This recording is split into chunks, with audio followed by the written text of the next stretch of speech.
Eh bien alors j'ai commencé l'aïkido il y a une bonne dizaine d'années, je ne sais plus très bien quand. Ça devait être 2000-2008. J'étais étudiant et je connaissais de l'aïkido parce que mon grand-père en avait fait. Il avait d'abord fait du judo et puis ensuite de l'aïkido, ce qui est le parcours des vieux judokas fatigués. Et lors de mes études, j'ai eu connaissance d'un cours près de chez moi.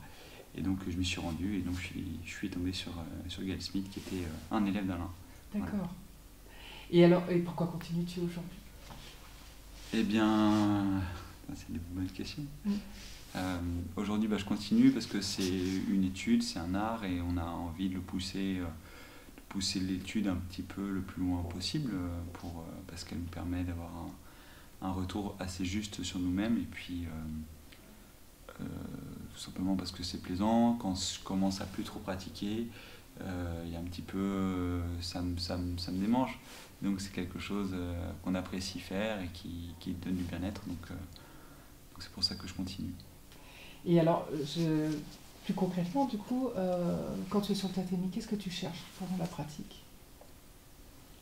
Et approfondir l'étude au travers de quelque chose qui est dynamique, qui est renouvelé. Après, ce que j'apprécie, c'est que ça part d'une étude qui est beaucoup physique, donc on a quelque chose qui est très concret, sur lequel on a un retour direct, et qu'en même temps, pour le mettre en place, il va falloir travailler sur soi-même, et ça va prendre longtemps. Donc un instantané reflète complètement le chemin qu'on a pu faire, et ça c'est très plaisant, c'est relativement rare quand même de trouver ça dans le quotidien. Donc c'est pour ça que j'aime bien faire ça. Au quotidien, c'est que ça se traduit par l'enseignement, parce que assez rapidement, on est amené à donner les cours avec les enfants, aider le professeur, puis finalement à le remplacer. Et ça, c'est vrai que se mettre dans la position de l'enseignant, ça a été quelque chose d'assez périlleux, parce qu'on se rend compte beaucoup plus de ce qu'on est capable de transmettre. Et avec un petit peu la couleur que l'on y donne, avec ses défauts, ses façons de parler, ses manières. Donc il y avait tout un travail à faire aussi sur la capacité à faire cours, des fois à enseigner à des personnes plus âgées, à des personnes avec qui on sent que ça demande un petit peu un effort pour leur transmettre les choses, parce qu'ils ne répondent pas aux mêmes logiques que nous. Et donc c'est délicat, mais ça en fait quelque chose d'un petit peu plus qu'une pratique où on transpire dans un kimono. On se pose plus de questions, on cherche les réponses et des fois ça vient bien après.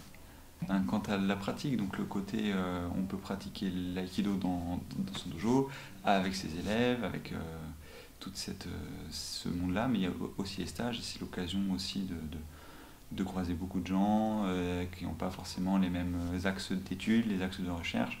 Et tout ça, ça donne un travail qui est beaucoup plus riche et d'autant plus agréable que l'ambiance est plutôt sympathique, avec des à côté qui sont toujours assez réussis, et puis beaucoup de bienveillance et l'envie de travailler sur le tatami, ce qui fait que l'étude est beaucoup plus intense que dans un dojo où finalement il y a des routines qui s'installent.